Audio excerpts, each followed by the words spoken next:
Move to the next question. Question number 3.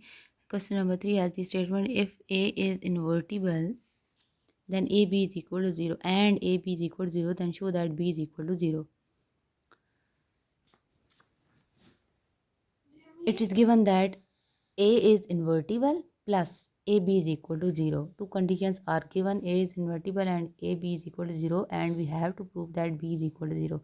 So what is an invertible matrix? Basically, invertible matrix is a matrix which has the inverse.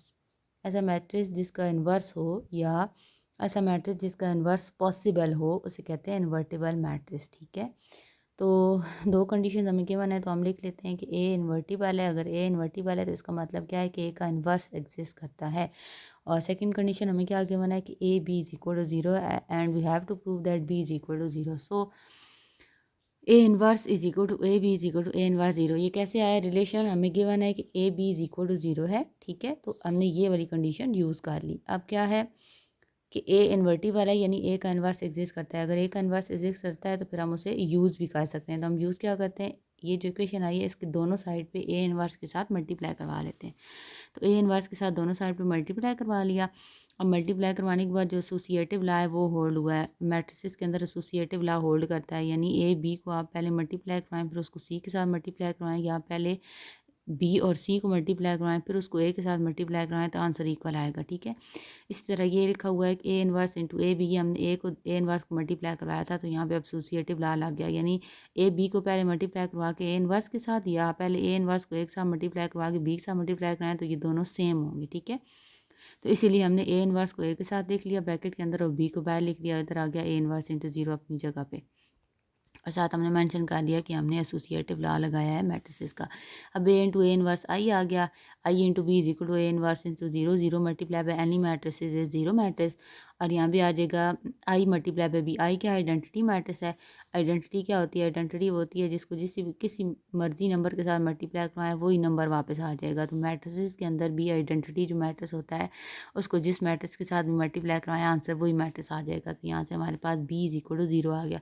तो देखिए हमने ये prove करना था, अगर ए invertible है और ए भी 0 है तो बी 0 प्रूव करना है, तो हमारा बी 0 जो है वो प्रूव हो गया है। Move to the next question, question number 4। Let A and B be distinct n cross n matrix with real entities if A B whole square A B square is equal to B A square and A cube is equal to B cube, then show that A square plus B square is not invertible. Different conditions are given here. First of all is A and B are distinct matters, which means A is does not equal to B. Second condition is A B square is equal to B A square, and third one is A cube is equal to B cube, and we have to prove that A square plus B square is not invertible, means the inverse of A square plus B square does not exist. So contrary, suppose that A square plus B square is invertible, then A square plus B square inverse exist. अच्छा, कुछ question हमारे पास ऐसे होते हैं जिनको हम सीधा prove करते हैं, जैसे लास्ट क्वेश्चन में हमने किया है। कुछ क्वेश्चन ऐसे होते हैं जिनका जो सिंपल वे में या आप समझें फॉरवर्ड जो क्वेश्चन है सॉल्व करने का जो डायरेक्ट मेथड है उससे वो क्वेश्चन सॉल्व नहीं होते, या उनसे उनका सोल्यूशन बहुत लेंथी होता है, तो हम उनको कंट्री सपोज करते हैं, यानी उलट करके सपोज करते हैं।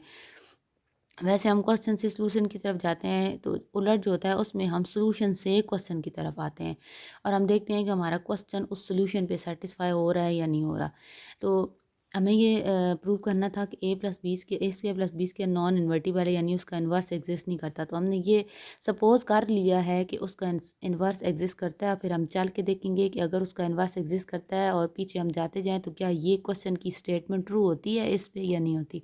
अगर क्वेश्चन की स्टेटमेंट ट्रू हो जाती है तो फिर इसका मतलब ये होगा कि ये क्वेश्चन जो है वो गलत है, और अगर हम हमारा जो सोल्यूशन है वो उस ये क्वेश्चन की स्टेटमेंट फॉल्स हो जाती है तो इसका मतलब ये स्टेटमेंट ट्रू गिवन है और हमने ये जो सपोजिशन की है ये हमने गलत सपोजिशन की है, असल में ऐसा नहीं है। तो हमने सपोज कर लिया कि ए स्क्वायर प्लस बी स्क्वायर का इन्वर्स जो है वो एग्जिस्ट करता है। अगर एग्जिस्ट करता है तो फिर इसको हम यूज़ करते हैं।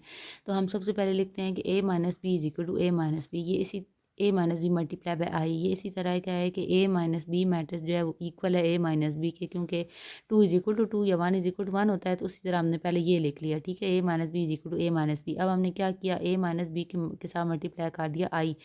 इसी तरह कि 2 इज इक्वल टू 2 हो, फिर हम लिखते हैं 2 is equal to 2 multiply by 1, तो इधर ये 2 ही रहेगा, ठीक है। इसी तरह ये हमने लिख दिया इधर।